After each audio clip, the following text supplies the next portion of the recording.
I sat in the glass conference room as my boss, Derek Walsh, slid a stack of quarterly performance reports across the table toward me. His office overlooked the city, floor-to-ceiling windows displaying success while inside he demanded corruption. "I need you to adjust these numbers before the board meeting tomorrow," he said casually, like he was asking me to fetch coffee. I looked down at the reports I'd spent 3 weeks compiling.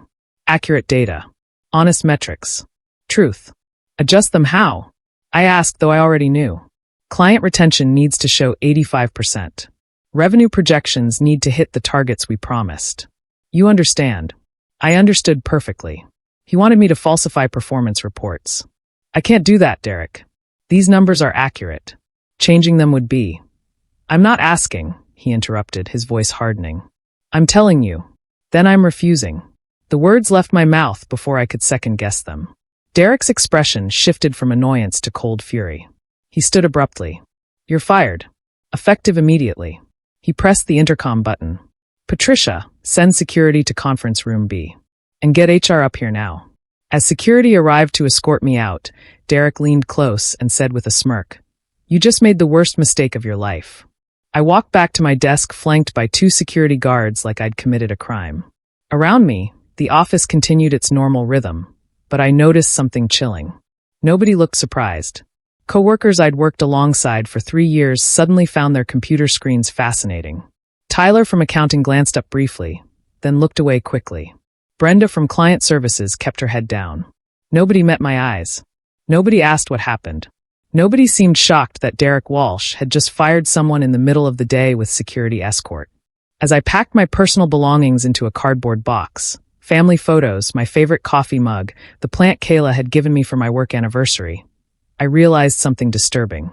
They'd all seen this before. This wasn't unusual. This was a pattern. How many others had walked this same walk of shame? How many had packed boxes while colleagues pretended not to notice? My hands moved automatically, gathering items while my mind raced backward through recent months. When had this started? When had Derek first hinted at crossing ethical lines? Then I remembered. 6 months ago.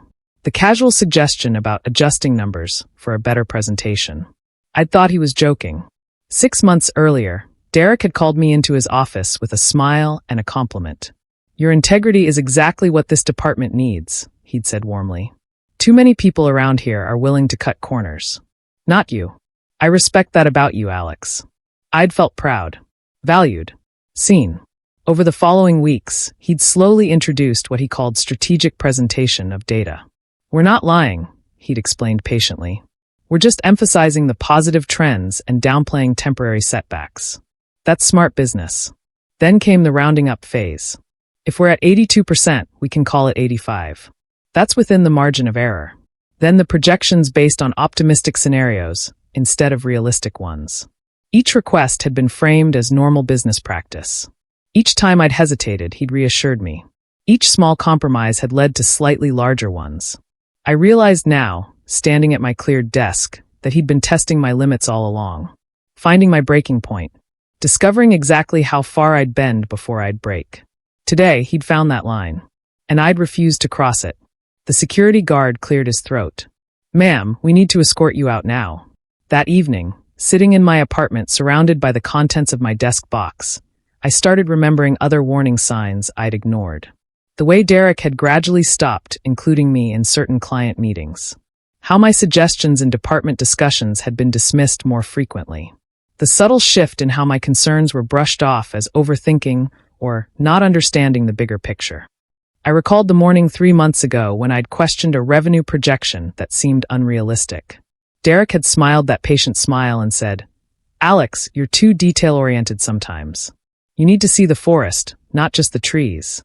2 weeks later, I'd noticed my name removed from a major project proposal I'd helped develop. When I'd asked Derek about it, he'd said vaguely, We restructured the team assignments. Don't take it personally. But it had been personal. He'd been systematically isolating me, shifting blame onto my shoulders for projects that failed, distancing me from successes I'd contributed to, creating a paper trail that painted me as difficult, uncooperative, not a team player.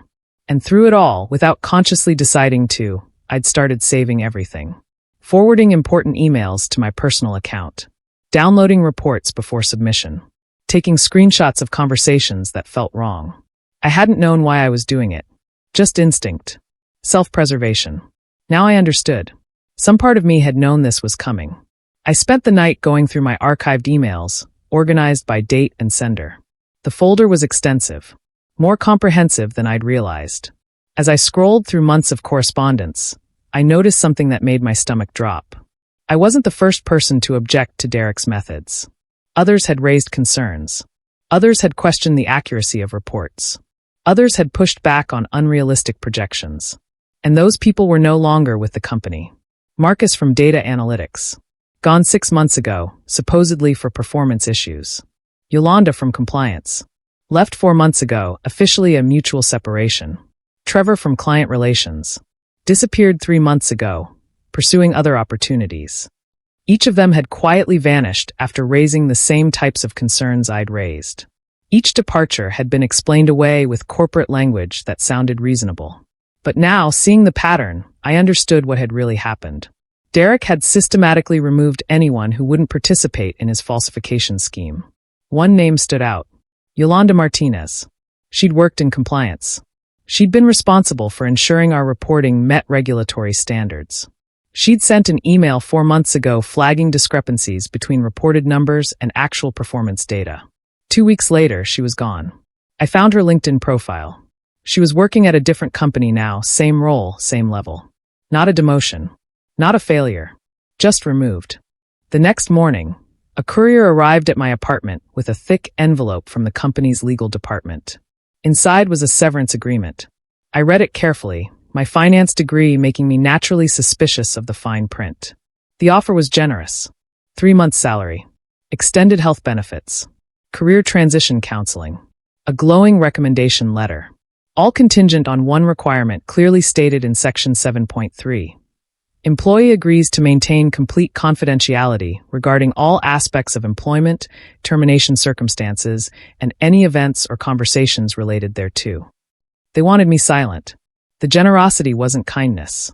It was a price. They were offering me money to disappear quietly like Marcus and Yolanda and Trevor had. The document required my signature within 48 hours. If I didn't sign, the offer would be withdrawn and I'd receive only the standard 2 weeks severance required by law. I set the papers aside and pulled out my termination letter instead, reading it with fresh eyes. Employee terminated for insubordination and failure to meet performance standards. Insubordination meant refusing to falsify reports. Performance standards meant willingness to lie. But there was something else. Something that didn't quite fit. I grabbed my last performance review from 3 months ago. Exemplary attention to detail. Consistently exceeds expectations. Recommended for advancement. The documents contradicted each other completely. I didn't sign the severance agreement. Instead, I made copies of everything and locked the originals in my home safe. I spent the weekend reviewing every piece of documentation I'd archived. Performance reviews spanning 3 years, all positive. Emails where Derek praised my work publicly. Project completions ahead of schedule. Client testimonials specifically mentioning my thoroughness. Then I looked at my termination paperwork again. The stated reason, insubordination and failure to meet performance standards, contradicted every piece of documented evidence I possessed. More importantly, the termination letter had been prepared on legal department letterhead and signed by Patricia Owens from HR. But something seemed off about the timing. Derek had fired me at 2:47 p.m., according to the timestamp on his fired employee notification email. The termination letter in my packet was dated and stamped at 2:15 p.m., 32 minutes before he'd actually fired me. The paperwork had been prepared in advance. Before our meeting. Before I'd refused his order. Before I'd said a single word. Derek had planned to fire me regardless of whether I agreed to falsify the reports. The meeting had been theater. My refusal had simply provided him with a justification he could document. But why prepare the paperwork early? Why fire me at all if he just needed someone to adjust numbers? Then I understood. I hadn't just refused to participate in fraud. By refusing, I'd created a witness. A record. Documentation of his request. I realized the paperwork itself might be a problem. Not for me. For Derek. 2 days after my termination, my phone rang. Unknown number, local area code. Alex Carter? The voice was professional, formal, carefully neutral. This is Thomas Brennan from Morrison and Associates. We represent the legal department at your former employer. I'm calling to see if you're available to meet regarding some discrepancies we've discovered. My pulse quickened. Discrepancies? Internal audit matters. We're conducting a review of certain departmental procedures. Your name came up as someone who might have relevant information. Would you be available to speak with us? Perhaps tomorrow at our office? I thought about the severance agreement sitting and signed on my kitchen counter. About the confidentiality clause I hadn't agreed to. About Derek's smirk as security escorted me out. What kind of discrepancies? I asked carefully. I'd prefer to discuss details in person. But I want to assure you, Ms. Carter, this conversation is entirely voluntary. You're not under any obligation. We're simply hoping you might help us understand some timeline inconsistencies we've encountered. Timeline inconsistencies. That was specific. Careful. Legal. Can I ask you something, Mr. Brennan? Of course. Are you protecting Derek Walsh or investigating him? There was a pause. When Thomas spoke again, his tone had shifted slightly. We don't sound like we're protecting your former manager, because we're not. Can you come in tomorrow at 10? The Morrison and Associates conference room was smaller than I expected, with a large table and 3 attorneys. Thomas Brennan sat in the center, flanked by 2 colleagues he introduced as Catherine Hall and Marcus Chin. I noted the recording equipment on the table. Thank you for coming, Ms. Carter, Thomas began. We want to be clear about the purpose of this meeting. We're conducting an internal investigation into reporting procedures in your former department. You're not under investigation. You're a potential witness. Everything discussed here is confidential. Catherine pushed a legal pad and pen toward me. We'd like to hear, in your own words, what happened in the days leading to your termination. I described the meeting in Derek's office. The performance reports. His request to adjust the numbers. My refusal. The immediate firing. I showed nothing dramatic. Just facts. Dates. Direct quotes. Specific numbers he'd wanted changed. They took notes methodically. When I finished, Thomas asked a question that seemed oddly specific. Ms. Carter, you mentioned the quarterly performance reports. You compiled those from raw data across multiple departments. Yes. Walk us through that process. I explained the data collection system, the verification protocols, the approval chains. Then Thomas asked the question that changed everything. Did Derek Walsh ever override your verification controls? I stopped. Thought back. Yes. 3 times in the past 2 months. He used his administrative access to approve reports I'd flagged for review. Catherine and Marcus exchanged glances. Thomas made a note. Did you document those overrides? I didn't document them specifically, I said carefully. But the system I built does. Thomas leaned forward. Explain. When I was promoted to senior analyst 2 years ago, one of my first projects was redesigning our financial reporting system. I built in automatic verification protocols. Anytime data is changed after initial compilation, the system logs it. Who made the change? When? What the original number was? What it was changed to? I pulled out my laptop, opening the documentation I'd archived. The system requires dual authorization for any changes to finalized reports. One from the analyst who compiled it, me, and one from department leadership, Derek. But Derek's access level allowed him to override my verification denial. The system logs that too. Catherine spoke for the first time. You're saying there's an automatic record of every time your boss changed numbers you'd already verified? Yes. The system was designed specifically to prevent unauthorized alterations. It's a compliance safeguard. Thomas and Catherine looked at each other again. Thomas stood. Ms. Carter, would you excuse us for just a moment? They stepped out of the conference room, leaving me alone with my laptop and racing thoughts. Through the glass wall, I could see them speaking urgently. Thomas on his phone. Catherine reviewing something on a tablet. When they returned, Thomas's expression had changed. Ms. Carter, we need to ask you something important. When Derek fired you, did the company's internal compliance alert system notify anyone? I blinked. I don't know. That would depend on whether my termination triggered any automatic flags. Why? Thomas sat back down slowly. Because your firing may have triggered exactly that. That evening, I was making dinner when my email pinged. The sender made me freeze. Derek Walsh. Subject line. Can we talk? I opened it. Alex, I think we got off on the wrong foot. I may have overreacted in our last meeting. I'd like to clear the air. Can we grab coffee tomorrow? I think there's been a misunderstanding about the reporting situation, and I'd like to explain my perspective. Let me know. Best, Derek. The tone was completely different from the man who'd smirked at me while security escorted me out. This was conciliatory, almost apologetic, carefully casual. I started typing a response, then stopped. Something felt wrong. Derek had never suggested clearing the air about anything in 3 years. He'd never admitted to overreacting. He'd certainly never asked to explain his perspective like my opinion mattered. This wasn't reconciliation. This was reconnaissance. He wanted to know what I'd told legal. What I knew. What I had documented. My phone buzzed. Text message from Thomas Brennan. If Derek Walsh contacts you, do not respond. Do not meet with him. Forward any communication to me immediately. This is important. I forwarded Derek's email to Thomas. His response came within 2 minutes. Thank you. We're handling this. Do not engage with Walsh under any circumstances. I wondered what handling this meant. What had changed in the 8 hours since our meeting?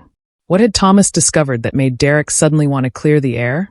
I didn't reply to Derek's email. I just archived it with everything else I'd been saving. The next morning, I got my answer. The company issued an internal announcement that I saw forwarded through my former colleague Tyler, who'd quietly added me to a group chat. Effective immediately, Derek Walsh has been placed on temporary administrative leave pending completion of an internal review. All departmental reporting will be handled directly by senior leadership until further notice. Questions should be directed to Patricia Owens in HR. Administrative leave. That was serious. That was investigation. That was the company protecting itself while they figured out how deep the problem went. 20 minutes later, my phone rang. Patricia Owens. Alex, I hope I'm not calling at a bad time. Patricia. My voice was carefully neutral. I wanted to reach out personally. The company has become aware of certain irregularities in departmental procedures. We're conducting a thorough review. She paused. I also wanted to let you know that your termination is being re-examined. Given what's come to light, we believe there may have been some procedural errors in how your separation was handled. Procedural errors. Corporate language for, we fired you illegally and now we're scared. What kind of irregularities? I asked. I can't discuss specifics during an active investigation. But I wanted to ask, hypothetically speaking, if the company were to determine that your termination was unwarranted, would you consider returning once things settle? She wanted to know if I'd be a problem. If I'd sue. If I'd go public. I appreciate you calling, Patricia. But I think I need to see how this investigation plays out before I make any decisions. After we hung up, I stared at my phone. Derek was on leave. My termination was being reviewed. Legal was investigating. And HR was already trying to manage the fallout. Whatever Thomas had discovered after our meeting, it was big enough to move quickly. Over the next week, I noticed something strange happening. My phone started ringing with calls from former colleagues. Not to support me. To distance themselves. Hey Alex, I heard you're involved in some kind of investigation. Tyler's voice was nervous. I just want to make clear that I never saw anything inappropriate in Derek's management. I'm not investigating anything, Tyler. The company is. Right, but, look, some people are saying you were difficult to work with. That you didn't understand how business works. I don't want to get caught up in office drama. I hung up feeling sick. The smear campaign had begun. Over the next 3 days, I heard variations of the same message. Alex was never really a team player. She was always questioning everything. Derek tried to work with her, but she was combative. She didn't understand that sometimes you need to present data strategically. The rumors spread through the company like poison. I was difficult. I was inflexible. I was someone who didn't understand how the real world worked. Someone who couldn't take direction. Someone who'd caused problems and drama and now was trying to blame Derek for her own failures. My reputation was being systematically destroyed. Then my phone rang. Thomas Brennan. Ms. Carter, I need to ask you something important. Do you still have access to your archived work emails? Yes. Everything's backed up to my personal cloud storage. Including emails from Derek Walsh? Every email Derek sent me in 3 years. Can you come to our office this afternoon? And please bring any documentation you have. I arrived at Morrison & Associates with my laptop and a flash drive containing 3 years of archived correspondence. Thomas, Catherine, and Marcus were waiting with a different energy than our first meeting. More urgent. More focused. We need you to walk us through your documentation, Thomas said, opening his own laptop. Specifically, we need to see any emails where Derek Walsh gave you direct instructions about reporting. I pulled up my archive, organized chronologically. What dates are you interested in? All of them, Catherine said. But let's start with the past 6 months. I showed them everything. Emails where Derek had asked me to adjust numbers. Messages about strategic presentation of data. Conversations about optimistic projections versus realistic ones. Each email carefully worded to sound like normal business guidance. Each one actually requesting falsification. Then I showed them the system logs. Every time Derek had overridden my verification controls. Every report he'd altered after I'd flagged it.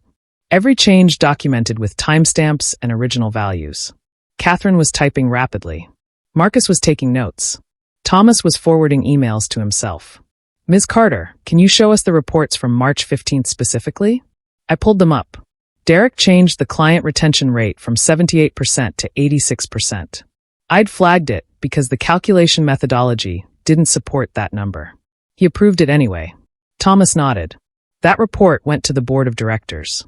It was used in a presentation to investors. He looked at Catherine. That's securities fraud. She nodded grimly. Suddenly, Thomas stood. Excuse us again. They left the conference room. This time they were gone for 15 minutes. When they returned, all three looked serious. Ms. Carter, Thomas began carefully, what we're about to tell you is confidential. The company is prepared to resolve this matter internally with corrective action. Derek Walsh will be terminated. You'll receive full back pay, restoration of benefits, and a formal apology. The company will expunge your termination from all records. We'd like to settle this quietly. I looked at the three attorneys. You're asking me to accept a settlement and stay silent? We're offering you a fair resolution that avoids the cost and stress of litigation. What about the other people Derek fired? Marcus, Yolanda, Trevor? Do they get apologies too? Thomas shifted uncomfortably. We're prepared to review their cases as well. And the falsified reports he sent to investors? The board? The clients? Those just get quietly corrected. Catherine spoke. The company will conduct internal audits and make necessary corrections. So Derek gets fired, everyone else gets paid off, and the company moves on like nothing happened? That's not, Thomas started. My phone buzzed. I glanced at it. Email notification. Ms. Carter, we believe this is the most practical resolution for everyone involved. I picked up my phone, reading the email that had just arrived. It was from a client, a major client. I think you should see this, I said, turning my laptop toward them. The email was from Global Tech Industries, one of our largest accounts. Subject: Request for independent financial review. They'd hired an outside firm to audit their account. They'd found discrepancies. And they were demanding answers. That night, Thomas called me. The board has been notified. This isn't going to be resolved internally anymore. The audit report from Global Tech's independent review firm arrived at company headquarters like a bomb. I heard about it through Tyler, who was now genuinely frightened about his own job security. They found inconsistencies in every quarterly report Derek's department produced for the past 18 months, Tyler whispered over the phone. Client retention rates, revenue projections, performance metrics. Everything was inflated. And it all traces back to Derek's approval overrides. How bad is it? I asked. Bad enough that Global Tech is threatening to pull their entire contract. That's $8 million annually. Bad enough that the board called an emergency meeting. Bad enough that 3 other major clients are now requesting their own audits. The shockwave was spreading. What had started as my firing for refusing to falsify one report had exposed a systemic pattern of fraud. And now clients were discovering they'd made business decisions based on false information. The company's stock price dropped 4% in one day on rumors of accounting irregularities. Trade publications were starting to ask questions. Investors were demanding transparency. The board could no longer sweep this under the corporate carpet. Catherine called me that evening. The board has authorized a full forensic investigation. We'll be examining every report Derek's department produced going back 3 years. We're also interviewing everyone who worked under him during that time, including the people he fired, especially the people he fired. We've already reached out to Yolanda Martinez. Her story matches yours exactly. What did Derek say when you told him about the audit? We haven't told him yet. He's still on administrative leave. but he's been trying to contact multiple former employees, including you. Has he reached out again? No. I blocked his number. Good. Keep it that way. The board is meeting tomorrow to determine next steps. Yolanda Martinez and I met for coffee 3 days later. She was younger than I'd expected, maybe 30, with sharp eyes and a quiet intensity that reminded me of myself. When Derek fired me, he said I was too focused on technical compliance and not enough on business outcomes, she told me, stirring her coffee.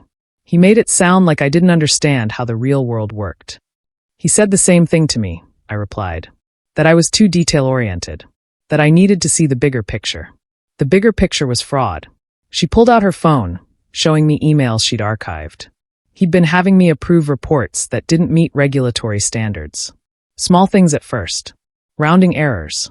Generous interpretations of guidelines. Then bigger things. Classification changes that made performance look better. Timing adjustments on revenue recognition. Did you document it? Everything. I worked in compliance. Documentation was literally my job. She smiled grimly. Derek thought firing me would make the problem go away. But I'd already flagged the issues internally. I'd sent emails to the compliance committee. I'd created a paper trail. What happened to those emails? They disappeared from the internal system after I was terminated. But I had copies in my personal files. When the legal team contacted me last week, I gave them everything. Catherine had told me they'd reached out to Yolanda, but I hadn't realized how much documentation she'd provided. How many people do you think Derek fired for refusing to go along? Yolanda asked. I know of at least 4, including us. But I think there were more. People who left voluntarily after Derek made their jobs impossible. My phone rang. Thomas Brennan. Ms. Carter, Derek Walsh has been called in for questioning again. Can you come to the office tomorrow? We may need your testimony. That night, my phone rang at 11 p.m. Derek Walsh, calling from a number I didn't recognize. Against my better judgment, I answered. Alex. His voice sounded different. Shaky. Desperate. Nothing like the confident executive who'd smirked at me 2 weeks ago. Please, I need to talk to you. I can't talk to you, Derek.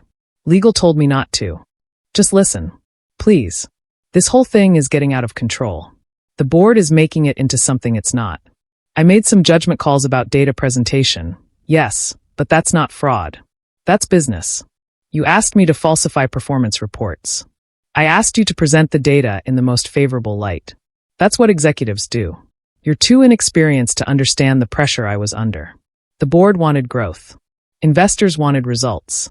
I was trying to deliver what they demanded. By lying. By being optimistic. By believing in our potential. Alex, please, you need to help me explain this to the investigators. Tell them I never asked you to do anything illegal. Tell them this was all a misunderstanding. My hand tightened on the phone. You fired me, Derek. You had security escort me out. You told me I'd made the worst mistake of my life. I was angry. I overreacted. But we can fix this. If you just tell them that I never explicitly ordered you to commit fraud, that it was all about interpretation, we can make this go away. I'll get you your job back. A promotion. A raise. Whatever you want. What I want, I said slowly, is for you to stop calling me. Alex, please, I hung up. Then I called Thomas and told him about the conversation. He's trying to get you to change your testimony, Thomas said. That's witness tampering. Did you record the call? No. If he contacts you again, record it. And forward it to me immediately. I blocked Derek's new number. Then I lay awake wondering how far he'd go to save himself. The following week, I learned the company was considering a quiet settlement. According to Tyler's increasingly nervous updates, senior leadership wanted to resolve the situation quickly to protect the company's reputation. Derek would be terminated for cause. I'd receive compensation. The investigation would conclude with internal corrective measures implemented. The falsified reports would be quietly corrected. Clients would receive amended data. The board would issue a statement about strengthening compliance procedures. And everyone would move on. It was neat. Contained. Controlled. It protected the company's stock price and reputation. It avoided scandal and litigation. It made the problem disappear. I was actually considering it. The stress of the investigation was exhausting. The smear campaign had damaged my professional reputation. The idea of just taking a settlement and moving forward with my life was tempting. Then Catherine called with news that changed everything. We found something, she said without preamble. Something we weren't even looking for. What? Internal emails between Derek and other department managers. From after your termination. He was coaching them on what to say if investigators asked about reporting procedures. I sat down. He was coordinating a cover-up? He sent an email to 4 managers the day after you were fired. Subject line: clarifying reporting procedures for potential review. He outlined specific talking points. How to characterize the reporting process. What to say about approval protocols. How to frame his oversight as normal business practice. That's obstruction. That's exactly what it is. And those emails were sent after he knew an investigation was possible. He knew your firing might trigger questions. So he tried to control the narrative in advance. The cover-up emails transformed everything. What had been a potential internal settlement became a legal liability the company couldn't quietly resolve. Derek hadn't just falsified reports. He'd attempted to obstruct the investigation. He'd coached witnesses. He'd created a coordinated response designed to hide misconduct. And he'd done it using company email systems, creating a permanent record. Thomas called an emergency meeting with all the attorneys and several board members. I sat in the conference room listening as they outlined what they'd discovered. Derek had sent detailed instructions to his management team about how to respond to questions. He'd told them to characterize data adjustments as normal business optimization. He'd instructed them to say that all changes were within standard industry practices. He'd specifically told them not to mention the verification override system I'd built.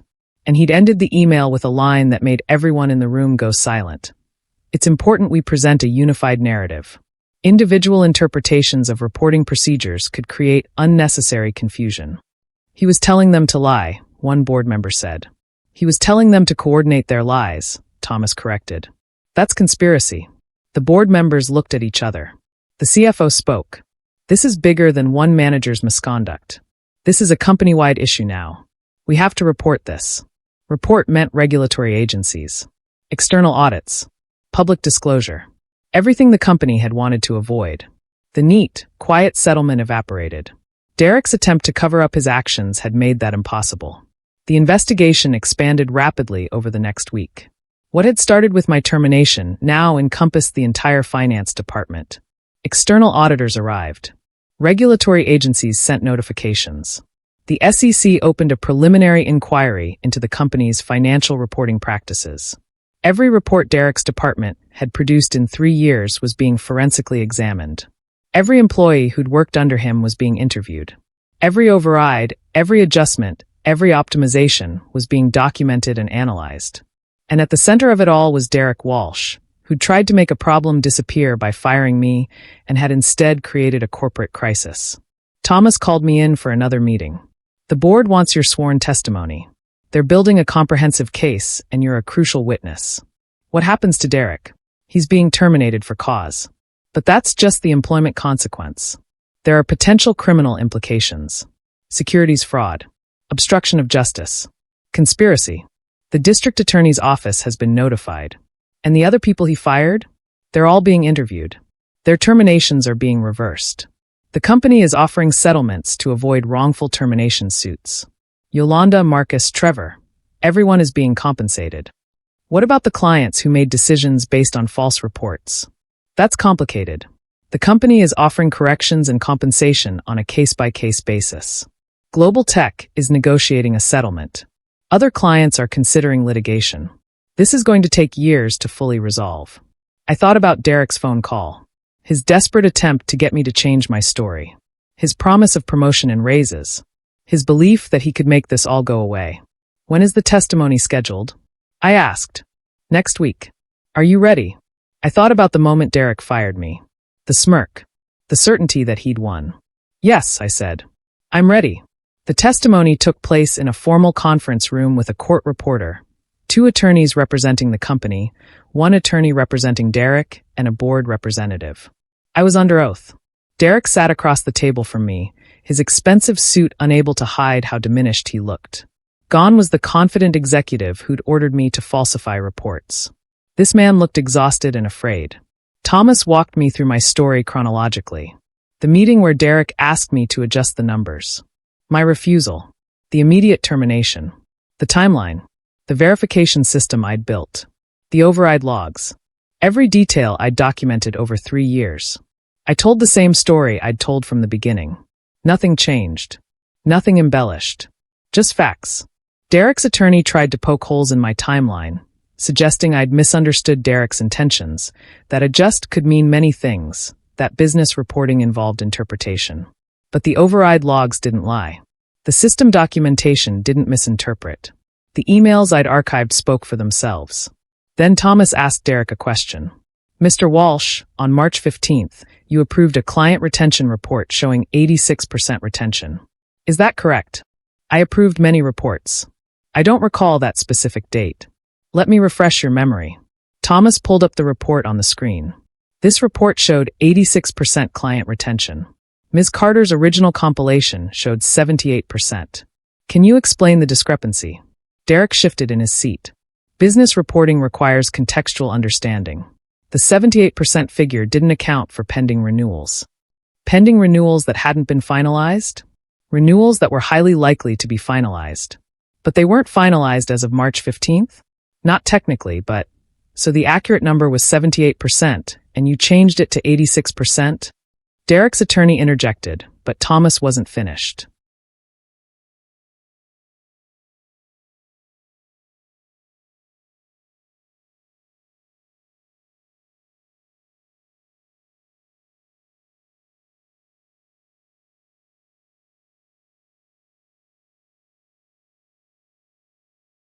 Mr. Walsh, this report was presented to the board of directors and shared with investors. Did you believe the 86% figure was accurate? Derek couldn't answer. His attorney called for a break. But there was no answer that would help him. 3 days after the testimony, the board called me for a final meeting.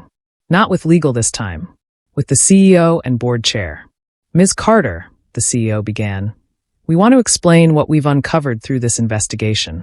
Your refusal to falsify that report didn't just cost you your job temporarily. It exposed a pattern of misconduct that had been happening for over 18 months. The board chair continued. Derek Walsh systematically falsified performance reports to show growth that didn't exist. He did this to meet unrealistic targets and secure bonuses tied to performance metrics. When employees objected, he fired them and replaced them with people who would comply or who didn't understand the systems well enough to notice the fraud. How many employees? I asked. 7 that we've confirmed, including you. All terminated within an 18-month period for raising concerns about reporting accuracy. The CEO leaned forward. But here's what Derek didn't understand. When he fired you, your termination triggered an automatic compliance alert. You'd built that into the system 2 years ago. Any termination of personnel with data verification access triggers a mandatory review. Derek didn't know that feature existed. I remembered building that safeguard. A protection against exactly this kind of situation. The alert went to our compliance committee, the board chair said. They're required to review any termination that might compromise data integrity. That's what started the internal investigation. Not because you complained. Because your own system flagged a potential problem. Derek fired me to silence a witness, I said slowly. But instead he created a record that exposed everything. Exactly.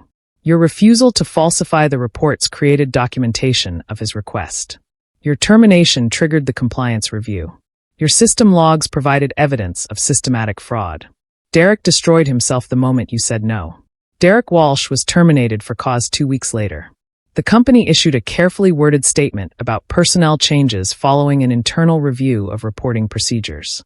His professional certifications were revoked. His reputation in the industry was destroyed. The SEC investigation resulted in personal liability for securities fraud. His career ended quietly but completely. The falsified reports he'd approved had misled investors, clients, and the board of directors. The cover-up emails showed conscious intent to obstruct justice. The pattern of firing employees who objected demonstrated systematic abuse of authority. Everything he'd built over 20 years in corporate finance collapsed in less than a month. Because I'd refused to adjust some numbers on a performance report. Because I'd said no when he expected compliance. Because I'd built a system that protected integrity even when I wasn't there to defend it. I heard through industry contacts that Derek tried to find work at other firms. But word had spread. His name was associated with fraud and scandal. Nobody would hire him. The last I heard, He'd moved to a different state, trying to rebuild under the radar. But the internet doesn't forget. A simple Google search brought up articles about the investigation.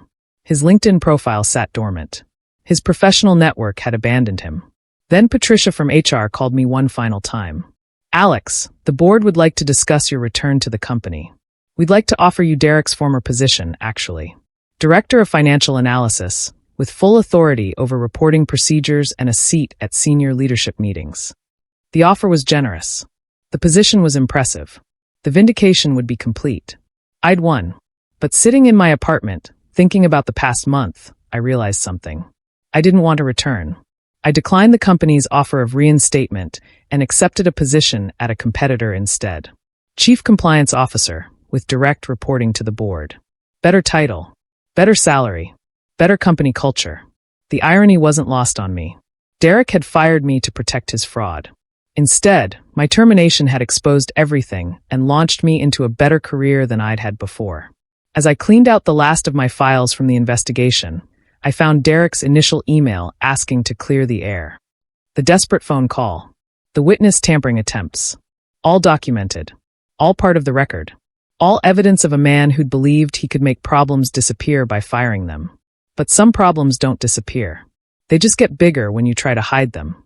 I walked into my new office on my first day, looking at the view of the city from the 20th floor. Somewhere out there, Derek was trying to rebuild a career he'd destroyed. Somewhere, the company was implementing the compliance reforms my investigation had forced. Somewhere, 7 other fired employees were moving forward with settlements and restored reputations. And I was here. Not destroyed. Not silenced. Not defeated. Derek had smirked when security escorted me out, certain he'd won. "You just made the worst mistake of your life," he'd said. But he'd been wrong.